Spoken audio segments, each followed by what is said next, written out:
Dostlar, YouTube kanalıma hoş geldiniz. Tekrar yeniden hoş geldiniz. Neçe günler, neçe haftalardan sonra hoş geldiniz. Videolarımı biraz geciktirip dolayan, haftada bir video, yani 2 haftada bir video dolayan.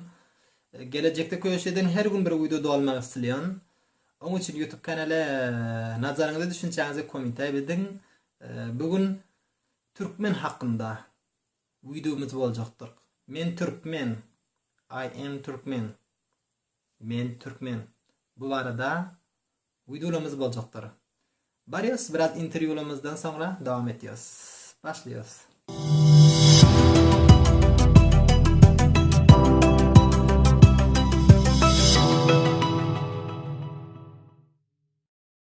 Hoş geldiniz. Yine de hoş geldiniz. Tekrar hoş geldiniz YouTube kanalıma.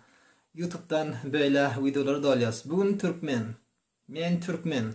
Men Türkmen nempila yüreğimize coşku, muhabbet, köpelya yani Türkmen diyen vaktimiz. Ama bir yerde köp kıyınçaklar var Türkmen demekte. Ama Türkmenliğimiz aramızda, öz aralarımızda köp kıyınçaklar var. Bizler Türkmen bolacak bolsak bir bolmak gerek. Bu Türkmen dilini östürmek için bir bolmak gerek. Eğer bizler bir bolmasak, yani diyor ki iki bolsan bir adam bir nefersin, bir nefer, iki nefer, iki nefer, üç neferin, üç nefer. Üç neferin gücü bir neferden köp bolar. Hayır bilir Afganistan. Bir an dostlar soruyor da, bir an vakti bir soru oluyor. Sen kimsin? Men Türkmen diyorsun. Ama bu diyor Afganistan Türkmen var mı diyor. Yani böyle bir an dostlar var. Afganistan hiç hayatında görmediler. Daşır kışverdi yaşattılar. Yani Afganistan Özbek barını biliyor, Türkmen barını bilen yoklar. Onun için men de aytyon yok, var ama ne için onu da men bilmedim diyor. Ben aytdım bizler böyle yani derdimizi düşündürüyoruz. Yani televizyon yok, bu şekilde, o şekilde, bu şekilde. Özbekler bu şekilde ona giden pişraptı olan yani doğru aytmak gerekti. Bizler yani ortamızda böyle kalan köp gurunlar bilen buraları düşündürüyor. Ama ya diyorsun yani gerçekten. Hemmesini böyle düşündürmek için. Düşüneni düşünüyor, düşünmedi aytıyor. Ha senden öğrendim diyor, bunu diyor bareken deyip. Onun için bizler nerede bolsak özümüze yaxşı tarif etmek gerek yani. Bir an soruyor da sen kaç kişi orada bolsan bu savallar oluyor da. Sen Türkmen mi? Ha ben Türkmen. Sen Afgan mı? Ha Afgan diyorsun. Ama sen diyor. Sen yok ben Afgan da ama ben Türkmen diyorsun. Bir an dostlar va Türkmenişince yaxşı görüyor Afganistan'da. Afgan diýmäni halan yok yani. Şu Türkmen diýesi geliyor yani. Afganı. Ama bir gap aýdyn. Ham Afgan sizi kettetdi. Bu Afganistan'ın weteninde ketde boldunuz. Bu Afganistan'dır. Tamam. Afgan diýmek istemiyorsanız sen Afgan Türkmen. Tamam Afgan Türkmendir. Afganistan'da kançalar diller var. Peştu var, Hazara var, Tacik var, Özbek var, Türkmen var. Hindistan'dan var yani. Yani sonuçta aydın. Baksana anladın bölük var. Baksana aydın peşeyi deyip mi? Bu şekilde köp diller var. Şu vakti benim dillime köprak dil koşuluyor. Türk dilinden koşuluyor. Türk dilinden giren dillerime. Onun için Türkmenistan'da Türkmenler bizlerin Türkmenimizi görüp eğer Afgan parsı getirsek bolsa yani Afgan diye Afganistan'ı Afganistan diyorlar da Türkmen bak dünya hemmesi Afganistan değil ama Türkmenistan hala çelliğin Afganistan diyor. Hala çelliğin Afganistan. Yani Türkmen Afganlar mı diyorlar Türkmenistan'daki. Onun için bizler birbirimizi uzaktan tanıyabilmiyoruz. Uzaktan bizler şu vakti Türkmenistan'ı narakam halında, kaysi halında yaşıyorlar. Kaysi düzgünde yaşıyorlar bizler köp yaxşı biliyoruz. Ne sebepten yaxşı biliyoruz? Yani Türkmenistan'daki dostlar sizlerden sualım bu. Ne sebepten yaxşı biliyoruz? Ne için ne sebepten bizlere köp bileniz yok? Sebebini aydeyin mi? Sizlerde televizyon var, radyo var. Sizlerin kültürünüzü, perenizi hememiz görüyoruz. Yani köprak telefonumuzu Türkmen televizyonunun töründe sizlerin bernamanız, sizlerin aydınlanız eşdiyoruz. Hava sizin dilinizde ama biran yerlerine geplerimiz yok. Hem ece, qove bu şekilde geplerimiz yok. Yaxşı diyoruz. Ece ene diyoruz. Türkçe şekilde. Biraz yerinde parça getiriyoruz. Parça getiriyoruz. Dillerinde geliyor. Ama o sebepten sonra bular parça deyip bu parça biliyor diyorlar da parça biliyorlar. Parça gep biliyorlar. Ne için bular deyip biraz yani Türkmen değil. Türkmen dilini yaxşı görüyorlar. Biler de yaxşı görüyoruz. Ama Türkmenistan'daki dilini öz dilimiz diyen yanak biliyoruz. Ama o yerdekiler son bırakın nefret gelen yanak buluyor da. Türk dilini getirdiler içine. Türk diline koştular yani. Bular yani biraz yanlış düşünüyorlar. Düşünenden sonra yanlış düşünen sebebi dursaydı yoklar. Ne yapacağım bile dilimizi dursaydı yok. Sizlerin dilinizi ne dursaydı? Sizler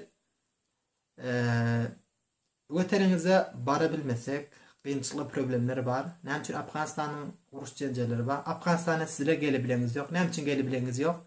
Ne için bile barabileniz yok. Ne için bile barıyorlar var ama az var. Köp şehirler bile köp devlet 10 saval eder onu Türkmenistan'dan.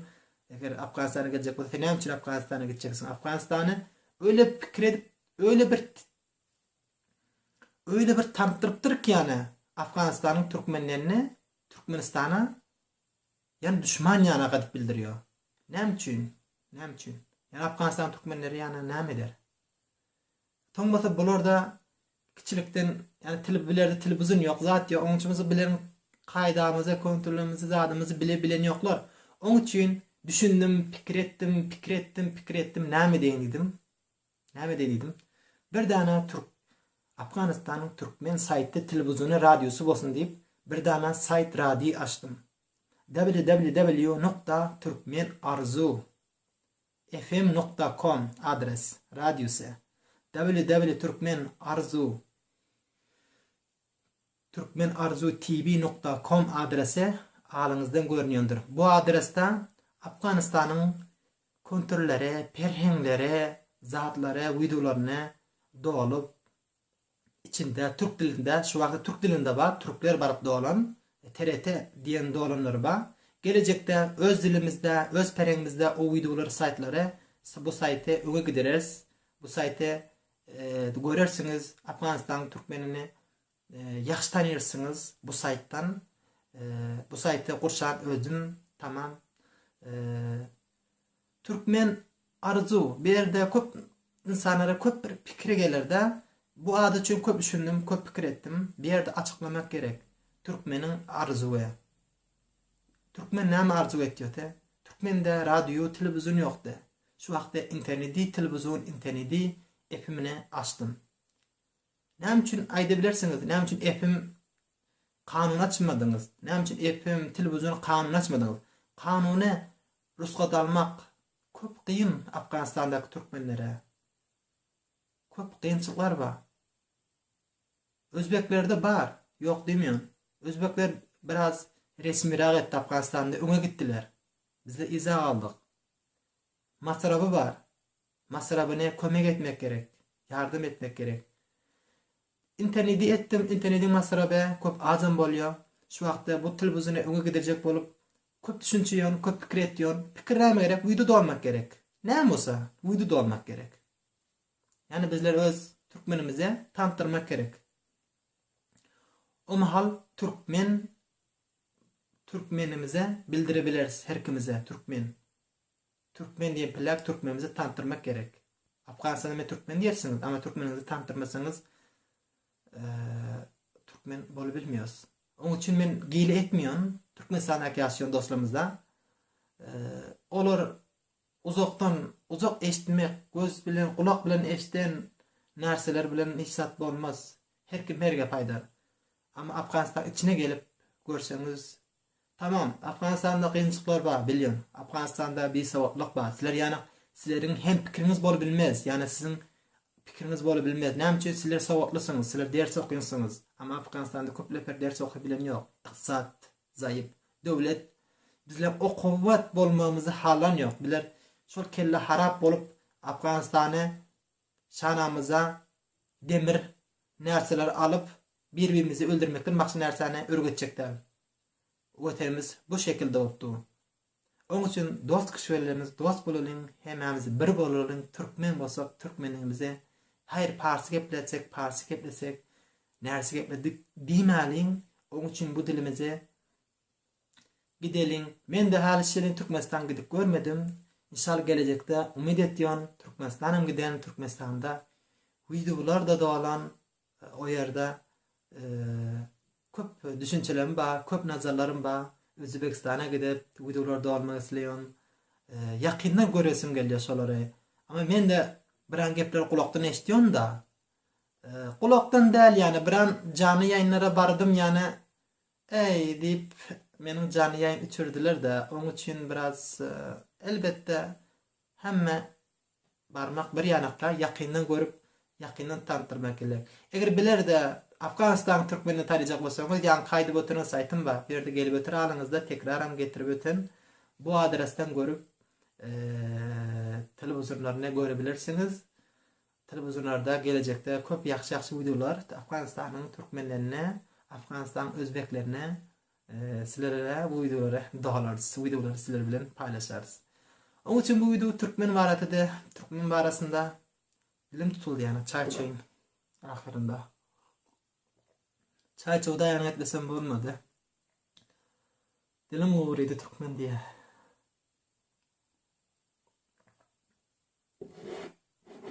Türkmenin çay var içinde. Görün yok. Öktaşa etmeyin de kamerada. Türkmene çay olmasa olmaz. Hem de bu şekilde tekiyesi olmasa olmaz. Türkmenliğimizi bu şekilde bildireler. Sağ olun, sağlıklı yaşayın, hemişe kamyapta yaşayın, her yerde de canınız sağ olsun bu video Türkmen arasında da. Hemişe birlikte olalım, hemişe hemdis olalım, dostlar, birmiş olalım. Sağ olun hemenize, yaxşı görýän hemenizi söýýän, hemenize söýýän diýim pila, yani o rakam pikir etmesin, yani biram biz dokunumuzu görse. Yaxşı görýän hemenize, yüregimden, kalbimden bu duýgularymı sizlere paylaşýan. Bir bolalım birlikde bolalım. Sağ olun, sağlıkta yaşayın, hemişe kamyapta. Yine şöyle videoları kaçırmam. Takip edin şeylerde.